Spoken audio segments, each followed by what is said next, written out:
Imagine a life where no insult can pierce your heart, no loss can steal your peace, and no storm can shake the ground beneath your feet. A life where you walk through the noise of the world with the quiet strength of a mountain, steady, unmovable and free. Most of us live pulled in many directions by fears, desires, and endless distractions. We cling to what we love, resist what we dislike, and feel trapped in a cycle of highs and lows. But over 2,500 years ago, the Buddha shared timeless truths for breaking free from this cycle. Truths that can help us cultivate an unshakable mind and heart. These are not abstract ideas meant only for monks in distant monasteries. They are practical ways of living that anyone, anywhere can embrace. The Buddha once said, "Peace comes from within. Do not seek it without." In this video, we'll explore 6 timeless Buddhist lessons that will help you become unshakable. Not in the sense that bad things will stop happening, because they won't, but in the sense that you will meet them with an inner strength so steady they cannot break you. Let's begin the journey to becoming truly unshakable. 1. Anchor yourself in the present moment. To become unshakable, you must first learn to live fully in the only time that truly exists, the present moment. In Buddhist teaching, much of our suffering comes not from what's happening right now, but from the stories our minds tell about the past or the future. The past pulls us into regret, guilt, and nostalgia. The future lures us into anxiety, fear, and endless what-ifs.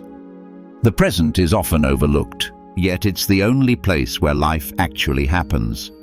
Imagine you are standing on a bridge over a river.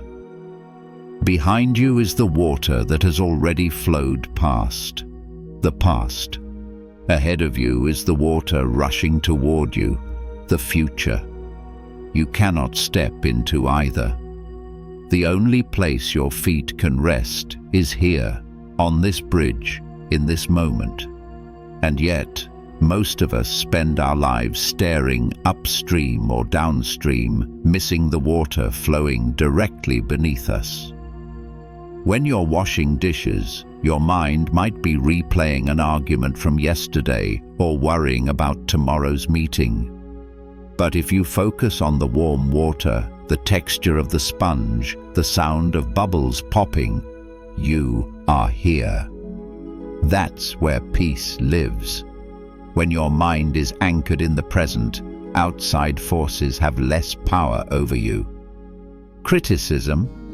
It's just a sound you hear right now, not a chain tying you to a painful story. Uncertainty about the future? That's just a thought, one that doesn't define the reality of this moment. So how you can practice anchoring yourself? 1. Sensory grounding. This is your emergency reset button. When your mind races, quickly name 5 things you see, 4 things you can touch, 3 things you hear, 2 things you can smell, and 1 thing you can taste. This instantly brings your awareness back. 2. Breath focus. For 2 minutes, close your eyes and simply notice your breath. When your thoughts wander, and they will, just gently guide your attention back to the sensation of breathing. No judgment, no frustration. 3. Mindful pauses. Before you start a new task, like answering a phone call or checking an email, take 1 slow, intentional breath. This simple pause can make a huge difference in staying present. There is a story about a sculptor who was renowned for creating lifelike statues. A curious apprentice asked him, "Master, what's your secret? How do you make the clay feel so alive?" The sculptor, without looking up from his work, replied, "When I hold the clay, I only feel the clay. When I carve, I only see the form taking shape. My hands, my eyes, and my mind are all focused on this one thing. The apprentice, puzzled, said, "But isn't that what everyone does?" The sculptor paused and said, "Most people's hands are on the clay, but their minds are already admiring the finished statue." This story teaches the Buddhist principle of mindfulness, living fully in the present moment. It shows that true peace and mastery come not from complex actions, but from bringing one's full awareness to whatever one is doing, whether it's eating, walking, or creating. Buddha teaches us, do not dwell in the past, do not dream of the future, concentrate the mind on the present moment. The more you anchor yourself here, the more life's storms pass like clouds, noticeable but powerless to uproot you. 2. Master the art of letting go. If anchoring in the present is the first pillar of unshakability, letting go is the second. The Buddha taught that attachment, clinging to things, people, ideas, and even our own pain, is a root cause of suffering. Why? Because everything changes. When we hold too tightly to something impermanent, its inevitable change or loss will shake us. Imagine holding a fistful of sand.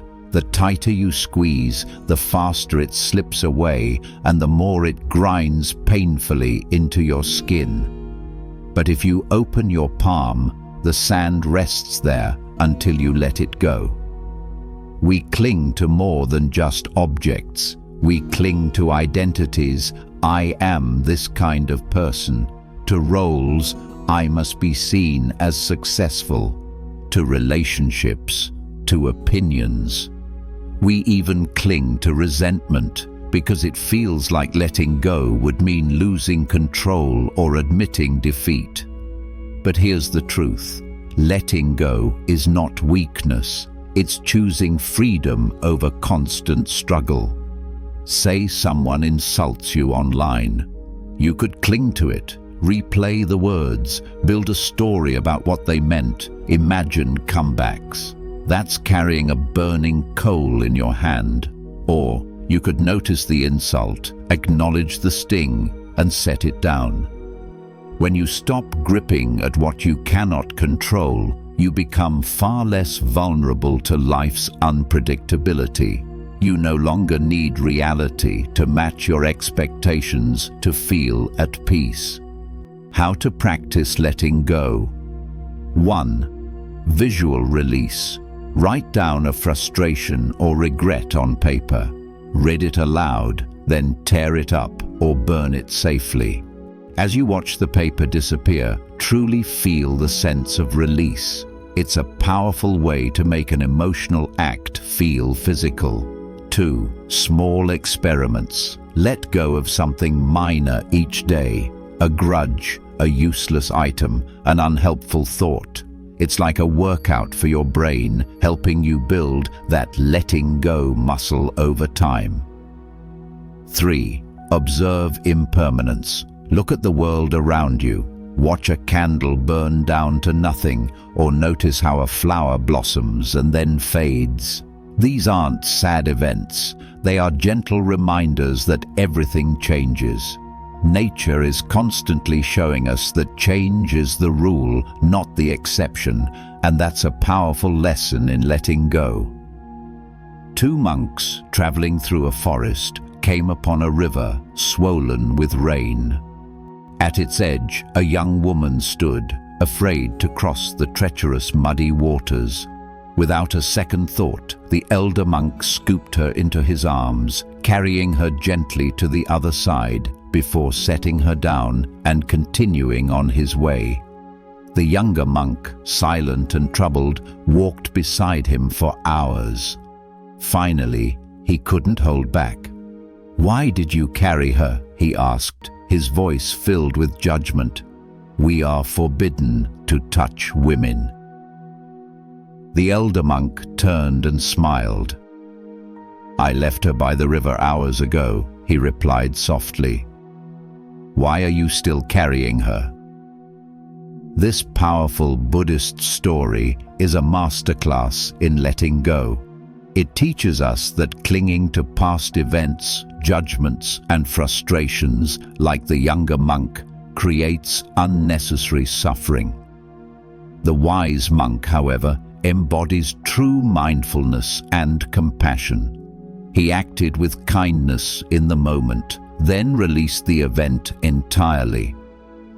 This tale is a profound lesson on the difference between acting with awareness and carrying an emotional burden long after it's gone. The Buddha said, "You only lose what you cling to." Letting go doesn't mean losing everything. It means no longer being bound by what was never yours to hold forever. 3. Choose response over reaction. The third rule is about mastering your emotional steering wheel. Most people let circumstances drive their mood. Someone cuts them off in traffic, and anger takes over. A co-worker praises them, and they're elated, until the next criticism crashes in. This constant up and down leaves you fragile. Buddhist practice invites a different way. Respond, don't react. The difference? Reaction is automatic, driven by habit or emotion. Response is intentional, guided by awareness. Think of a match dropped into a dry forest. Reaction is letting the fire spread unchecked. Anger, panic, or rash action. Response is pausing, seeing the spark, and choosing how to handle it before it becomes a wildfire. If you can pause between stimulus and action, you can choose behavior aligned with your values, not just your momentary emotions. That's power. Practical example: a friend forgets your birthday. Reaction: anger, sulking, or a passive-aggressive comment. Response: take a breath, consider that they might be overwhelmed or distracted, and decide calmly whether to bring it up or let it pass. How to practice response over reaction. 1. The sacred pause. When you feel the trigger go off, mentally hit pause. Take 3 deep breaths. This simple act literally rewires your brain, giving you a chance to think instead of just reacting. 2. Name the emotion. Instead of getting lost in the feeling, just label it. Silently say, "This is anger," or "This is frustration." Naming it separates you from it and takes away its power. 3. Ask the one-year question. Before you respond, quickly ask yourself, will this truly matter in 1 year? If the answer is no, it probably doesn't deserve your energy now.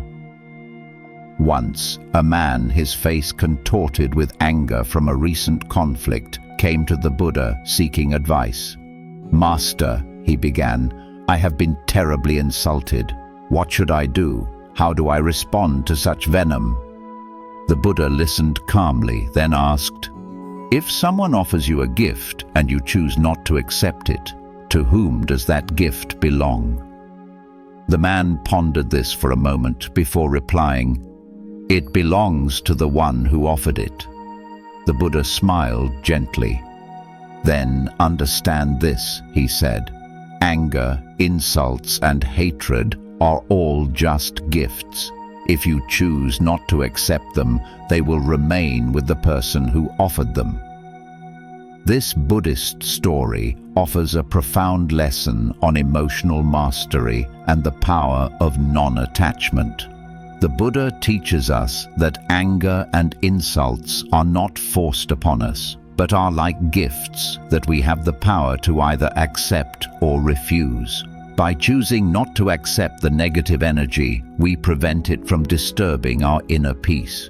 This practice of mindfulness and self-control frees us from the cycle of reactivity, allowing us to remain calm and centered.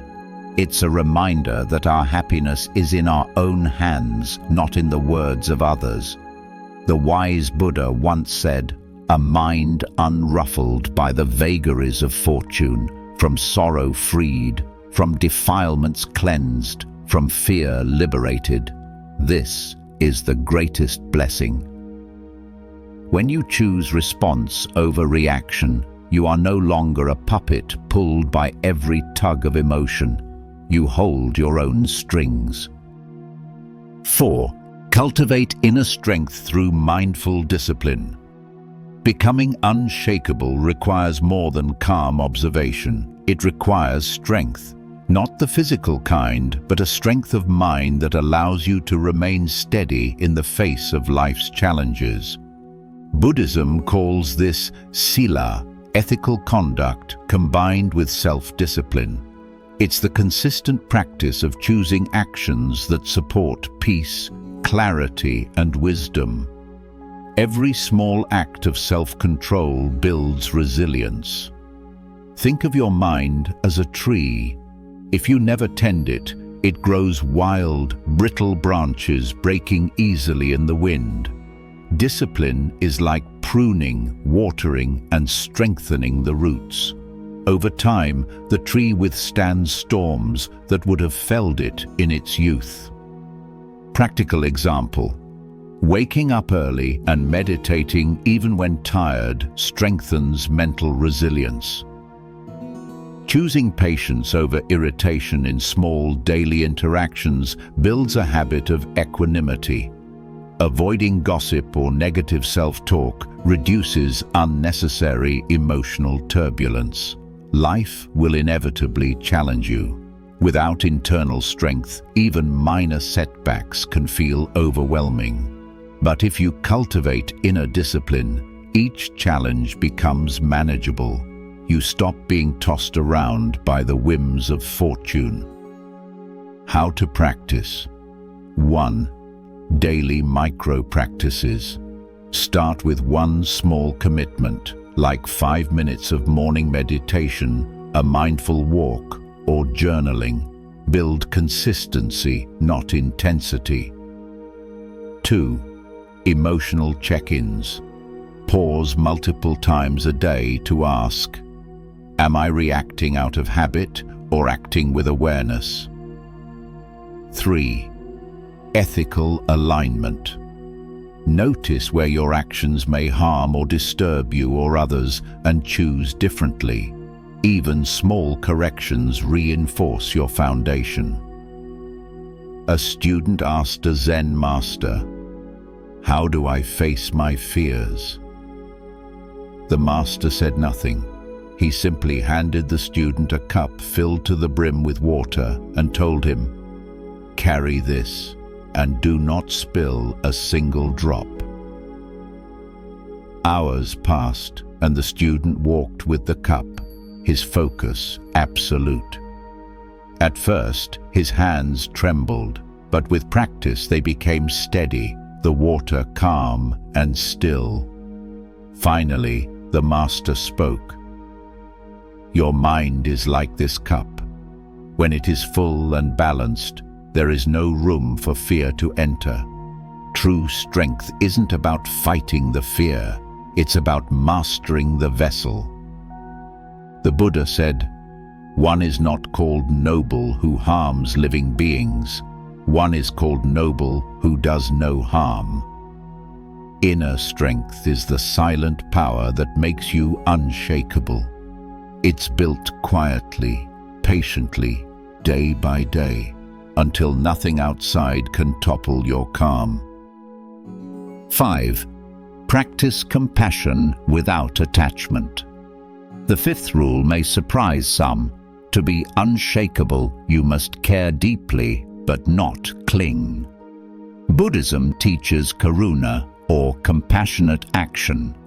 True compassion flows naturally when your heart is steady, but it loses power when tangled with attachment or expectation. Unshakable people give love and kindness without needing recognition or control. Imagine a lamp in a dark room. Its light benefits all nearby objects, but the lamp does not demand gratitude. It shines because it is its nature to shine, not because it wants approval. That's compassion without attachment. Practical examples: helping a colleague without expecting a return favor, listening to a friend in pain without trying to fix them, offering patience and understanding to someone who irritates you without needing them to change. Attachment breeds disappointment. When we cling to outcomes or people, our happiness becomes dependent on things outside our control. But compassion without attachment makes us resilient. It allows us to care fully while remaining centered. How to practice. 1. Set intention. Before you talk to anyone, quietly say to yourself, "May I bring ease and understanding." This small thought changes your entire mindset. 2. Detach from results. Notice when you're hoping for a thank you or a specific outcome. The moment you release that need, your actions become truly genuine. 3. Expand awareness. Practice sending goodwill, not just to friends, but to strangers, difficult people, and most importantly, to yourself. This isn't about being perfect. It's about building your compassion muscle. A monk once saved a drowning bird and released it. A disciple asked, "Did you hope it would return?" The monk smiled. "I only hope it flies safely. My happiness is not tied to its path." There is a famous quote from the Buddha: "Radiate boundless love towards the entire world." When compassion flows freely and without strings, you touch lives without giving away your stability. Your heart remains strong, your spirit unshakable. 6. See reality clearly. The final rule is about perception. To be unshakable, you must see things as they truly are. Buddhism teaches vipassana, or insight meditation. The practice develops clarity, seeing impermanence, suffering, and the non-self in every experience. Most of our suffering comes from misperceiving reality, thinking things are permanent, thinking control is possible, or thinking the world owes us fairness. Life is like a painting seen through fogged glass. You may think the shapes are harsh and threatening, when in reality, clarity reveals beauty, balance, and transient forms. Meditation clears the glass. Practical example. When you are disappointed, ask, what part of this is permanent? What part is perception? Instead of saying, "I am angry" or "I am sad," try saying, "I notice anger arising," or "I am feeling sadness." This simple shift in language creates a crucial gap between you and the emotion. It reminds you that you are not the feeling itself. It's simply a temporary state passing through you. Reflect on impermanence. Flowers bloom and wither, seasons change, people leave, situations evolve. This isn't a somber thought, it's a liberating one. It reminds you that the current moment of discomfort, like everything else, will also pass. When you understand the nature of change, you stop clinging to what is fleeting. Life's highs and lows no longer dominate you. You act with wisdom instead of fear, panic, or craving. How to practice. 1. Daily reflection. Take 5 minutes each evening to observe events objectively. What went well? What caused suffering? Where did perception mislead you? 2. Meditative observation. Sit quietly and watch thoughts arise and fade. Notice their impermanence. 3. Contemplate impermanence. Remind yourself that every joy and every challenge is temporary. This is not pessimism, it's empowerment. Once a young disciple came to his master, his mind cluttered with a constant stream of doubts and fears. "Master," he confessed, "my thoughts are like a storm. How do I stop them?" The master took a small stone and dropped it into a still pond. "Do you see the ripples?" he asked. "That is a thought, a worry, a fear. Do you see how it fades?" "Yes," the disciple replied, "but another will follow." The master smiled gently. "Yes, they will, but you are not the ripples. You are the pond itself, vast, deep, and still beneath the surface. The thoughts come and go, but you remain. Just be the pond." The Buddha once said, "All conditioned things are impermanent." When one sees this with wisdom, one turns away from suffering. Seeing reality clearly is the foundation of unshakable calm. It allows you to act wisely, love freely, and stand steady, no matter the circumstances. Let's step back and see the full picture. Becoming unshakable is not about avoiding life's storms. It's about training your mind to meet them with awareness, wisdom, and calm strength. We've explored 6 rules, and each rule is a stepping stone. Together, they form a path to inner stability that cannot be shaken by praise or criticism, gain or loss, joy or pain. Your mind is your anchor. Your awareness is your fortress. When cultivated carefully, with patience and practice, your inner peace becomes unbreakable. Start small. Start now. Pick one rule today. Maybe anchor yourself in the present for 5 minutes and build from there. Each practice compounds, like planting seeds in fertile soil. Over time, storms may rage, but your inner garden grows strong, lush, and unshakable. Peace comes from within. Do not seek it without. Buddha. If these lessons resonate, join our growing community of mindful learners.